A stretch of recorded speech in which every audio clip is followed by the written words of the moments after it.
The story begins not with gunfire, but with the sound of an air compressor humming quietly in the distance. It is dawn somewhere in northern France, 1944. A mist rolls through the hedgerows, and a young man named Jack Macy kneels beside a strange object, an inflatable tank, its rubber skin slowly swelling under the steady breath of the machine. Jack isn't a soldier in the usual sense.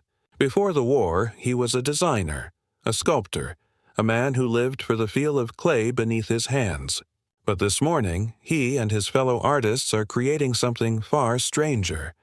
An illusion, a lie so grand it could save thousands of lives. They call themselves the 23rd Headquarters Special Troops, though that name hides more than it reveals. To those who knew them, they were the Ghost Army, 1,000 artists, sound engineers, and radio men whose mission was to deceive, to mislead, to make the German army see what wasn't there. Jack's hands tremble slightly as he brushes the dew off the fake tank.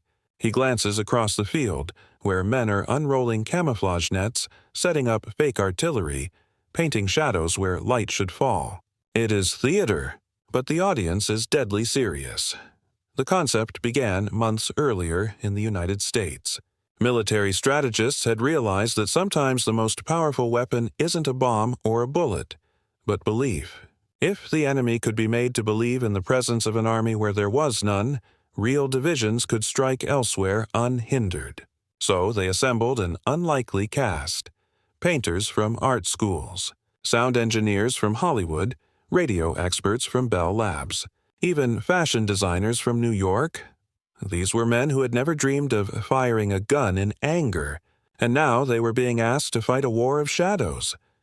Jack remembered his first briefing vividly. The officer in charge had pointed to a map of Europe and said, "Your job is to make them think we're here when we're not. You'll draw their fire, so others don't have to." It was a strange feeling, to fight without killing, to risk everything for an illusion. But there was pride in it, too.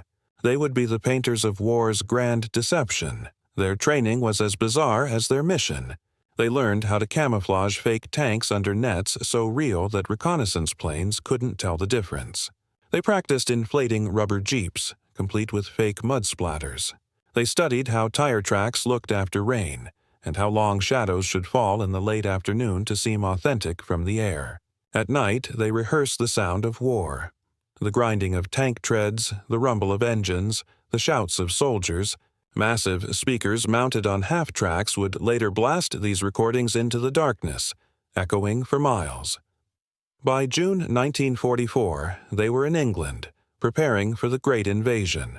The real armies were amassing for D-Day, but the Ghost Army had a different role: to draw the German eye away from the truth. While the world focused on the beaches of Normandy, Jack and his comrades were already in motion, setting up fake camps, false roads, and even dummy landing craft. The illusion was so convincing that German reconnaissance pilots reported entire divisions that didn't exist. When they finally crossed into France after the invasion, their work became even more daring. They followed the advancing Allied armies, creating phantom units wherever deception was needed. They could appear to be 30,000 men strong, when in truth they were barely 1,000. They staged fake artillery batteries, complete with smoke pots to simulate gunfire. They parked inflatable tanks in fields and moved them overnight to give the illusion of a shifting front. They sent radio messages in Morse code, mimicking the real signals of nearby divisions. Each dot and dash was part of a deadly dance meant to mislead the enemy. It was art under fire. And sometimes the danger was very real. Jack remembered one night near the French town of Saint-Lô, when their unit set up a fake encampment just 3 miles from the front lines. German artillery began shelling the area, mistaking the rubber tanks for real ones. The explosions tore through the air, shredding the thin canvas of their illusions. Jack and his team threw themselves into foxholes, hearts pounding, listening to shells crash around them. When the barrage finally stopped, they climbed out and began to patch the torn tanks, because the show had to go on. What they did was not only about trickery, it was about timing, precision, and nerve. Every detail mattered. A real tank battalion might leave deep ruts in the earth. The Ghost Army learned to drag heavy chains behind trucks to mimic those tracks. They painted oil stains under fake engines.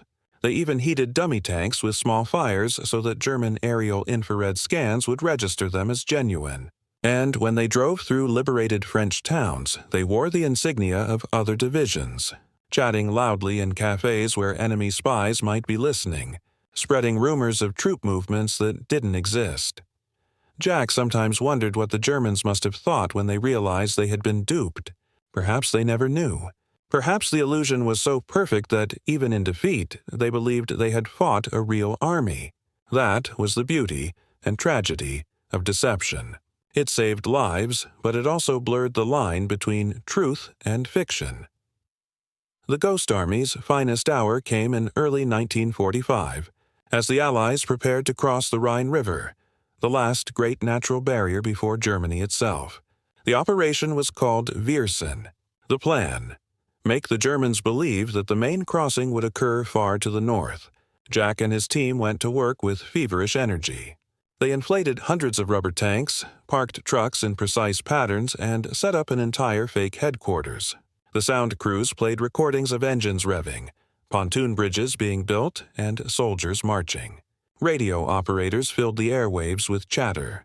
The deception was so complete that German commanders shifted their defenses toward the Phantom Army.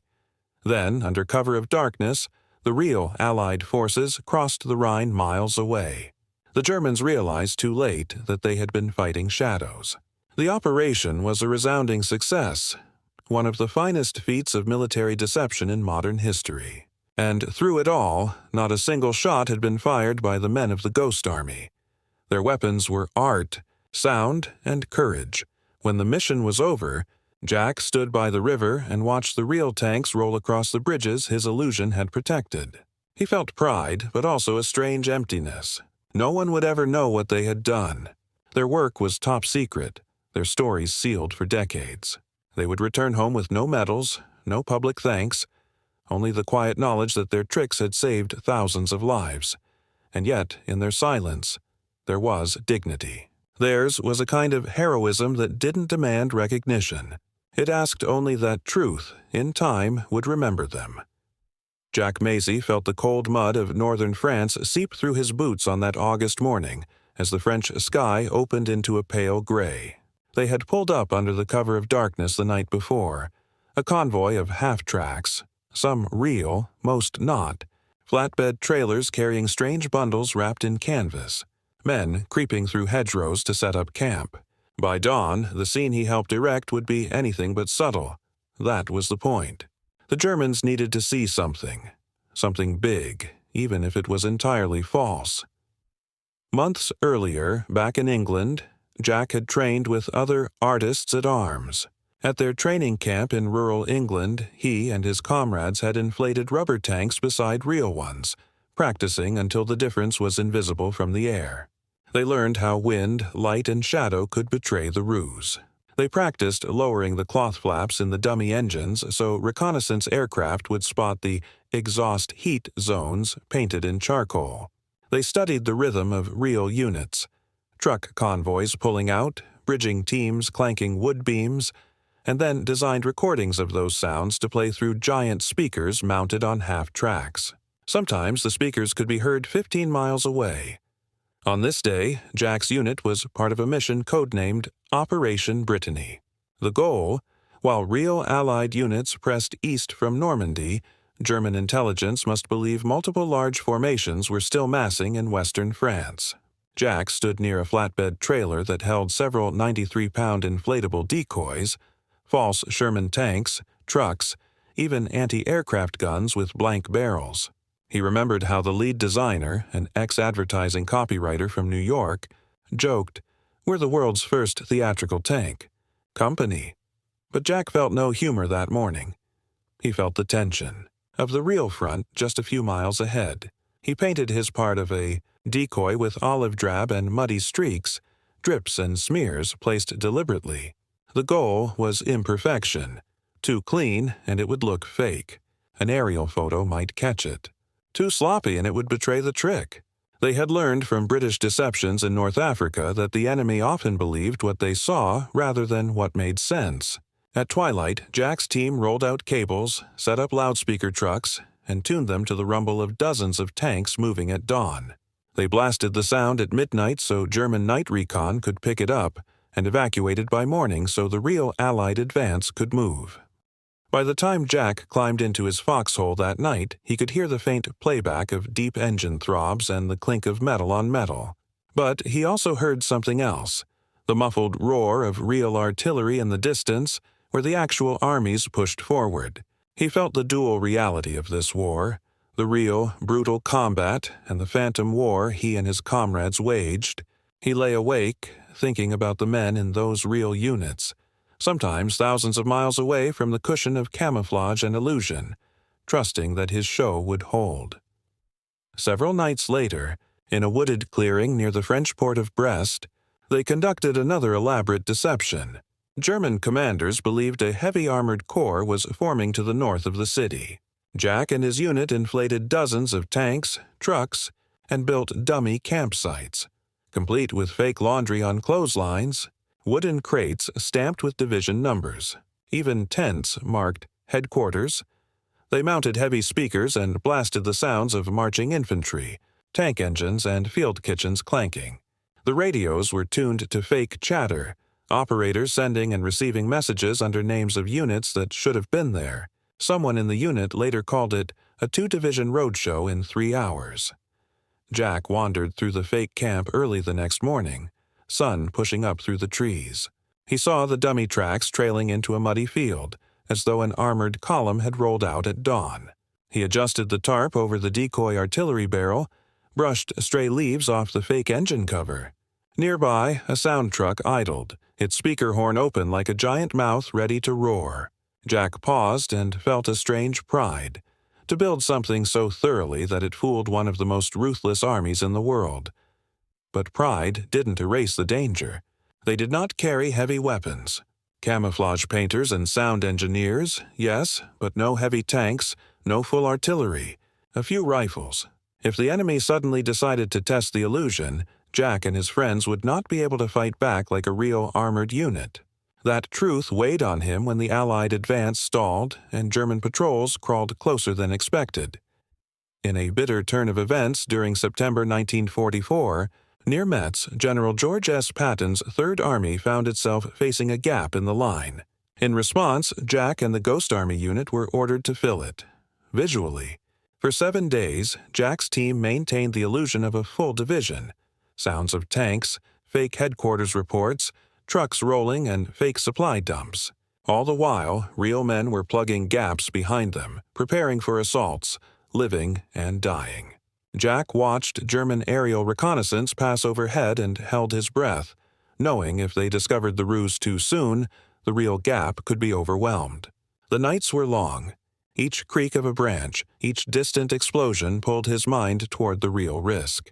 He wrapped his hands around a mug of cold coffee and thought of his younger brother at home, who'd insisted Jack stay safe in the army. Jokes about camouflaging rubber tanks didn't seem so funny now, and then came the big moment. March 1945. The Allies were preparing to cross the Rhine River, the final natural barrier before Germany. Jack's unit was assigned to the major deception dubbed Operation Wir Sind. Their task, convince the Germans the main crossing would be at a sector far south of where it truly would be. Hundreds of decoys, meticulous fake radio traffic, booming soundtracks, fake headquarters staff, the works.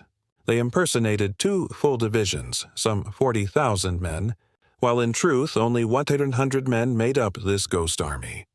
On a cold March night, Jack watched a ghost convoy roll through a quiet German-occupied valley. Inflatable tanks, real trucks mingled, shadowy figures walking about, all lit by dim floodlights set to look like gathering troops. Overhead, German reconnaissance planes circled and reported what they believed: major force building for an assault. Meanwhile, thousands of Allied troops were quietly slipping across the Rhine at a completely different location. The deception worked. The Germans repositioned their forces toward the fake units. Jack realized then that his job, his weird, surreal job, had saved lives. He felt a wave of relief then, but also fatigue. When the war ended weeks later, Jack sat on a hillside overlooking the Rhine Valley, watching real tanks roll across bridges built under that very distraction. He touched the mud on his boots and remembered the nights spent inflating rubber, recording sounds, changing insignia, telling stories in French cafes to feed the illusion. No one knew their names. Their unit was secret. Families arrived home with vague answers, letters saying, "I'm doing fine, just lots of training." Jack thought of his paintings back home, his dreams of art school. Now those dreams felt changed forever. The war ended. For decades, Jack carried his story in silence. Some of his comrades moved into art, fashion, architecture, their deception skills repurposed into civilian creativity. One by one, they were forgotten shadows until their exploits were declassified in 1996. Jack never sought medals. But one day, in 2022, the U.S. Congress recognized the Ghost Army with the highest civilian honor, the Congressional Gold Medal, acknowledging what Jack and his fellow illusion makers achieved. He accepted the certificate quietly, his heart full of memory, the weight of those thousands of lives spared. And in that moment, he realized, the war's spectatorship is seldom remembered. The roar of tanks, the gunfire, the chaos, we know those stories. But he and his fellow ghosts fought without a roar. They fought in whispers and shadows. They waged a war of imagination so that the real war could be fought more safely. And for that, Jack knew his art had become a weapon, and his weapon had saved lives. Jack Macy returned home with a duffel bag full of sketches and photographs that, for years, he couldn't show anyone. They were fragments of a story officially buried under government secrecy. Sometimes, late at night, he would spread the yellowed papers across the kitchen table. Pencil drawings of inflatable tanks, watercolor washes of fake headquarters tents, diagrams of sound truck placements, and remember those strange, tense days. His wife once asked him, was it frightening? He smiled softly and said, only when the quiet got too loud. For decades, the men of the Ghost Army lived invisible lives, much like their wartime missions. Many went on to become artists, designers, architects, men who saw shape and illusion as tools for building peace instead of war. Bernie Bluestein designed furniture. Bill Blass became a world-famous fashion designer. Ellsworth Kelly became one of America's great modern artists. Each carried something intangible from that experience, a sense that creativity, when turned to purpose, could change the course of history. But behind their public successes lay memories that clung like smoke. Jack often recalled the sound of the loudspeaker trucks, the tapes looping the rumble of fake convoys. At night, he could still hear those echoes, the ghosts of engines that never existed, the phantom battalions moving through the dark. Sometimes he woke up sweating, convinced he was still out there, painting mud on a decoy tank while artillery thudded in the distance. He had once written in his notebook during the war, "We fight not with bullets, but with brushstrokes and echoes." That line stayed with him. He used it later when he lectured to young art students. Most of them didn't know he had served. They only saw a quiet teacher with steady hands and a faraway look in his eyes. He told them that art wasn't only for beauty.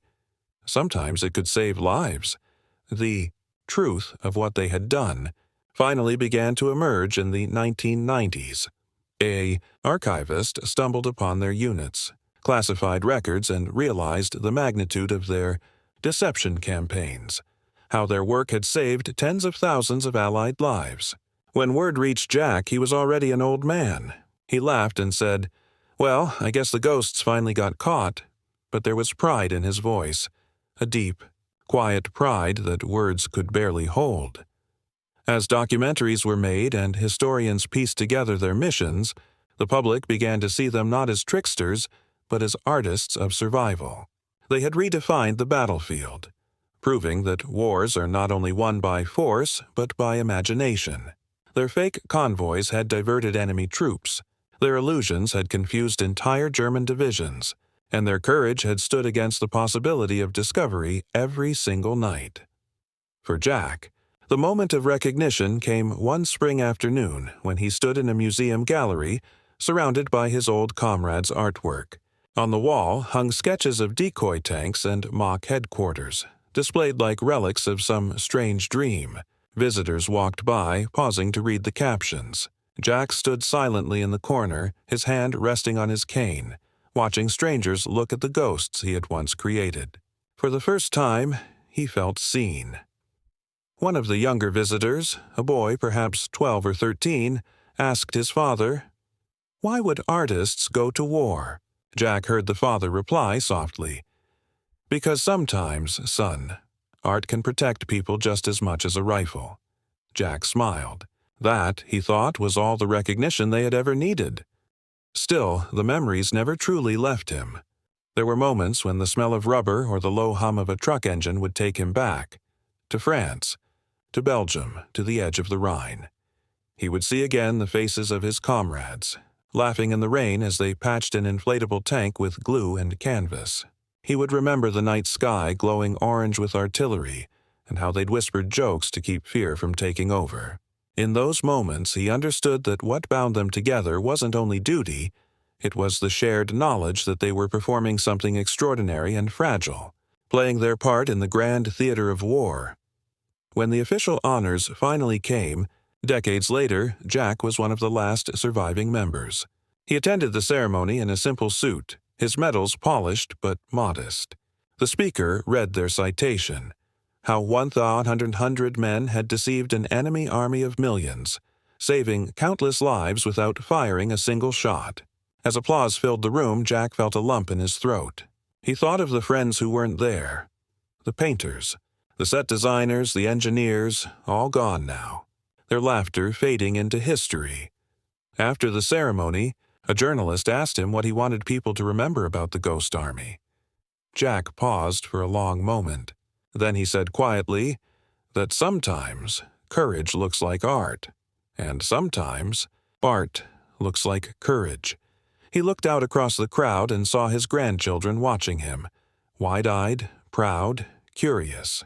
He hoped they'd remember that war was not just about destruction, but also about the strange human instinct to create even in the darkest times. Years later, after Jack passed away, his family found one last sketch tucked into a folder labeled Viersen, March 45. It showed a line of rubber tanks, fading into mist, their shadows stretching long across a field. In the corner, in his careful hand, he had written, "We were only ghosts, but we made the enemy believe in us." That image became the closing shot of the documentary about the Ghost Army. The camera lingered on that sketch as a soft voice read his words aloud, fading into silence. And as the music swelled, viewers understood the depth of their story. A story not of destruction, but of creation. Not of power, but of imagination. They were artists who went to war. Painters who wielded deception instead of rifles. Dreamers who built illusions to save the living. And though their battlefields are quiet now, the echo of their courage still lingers, like the faint hum of engines in the night, drifting through time, reminding us that sometimes the most powerful weapon in war is art itself.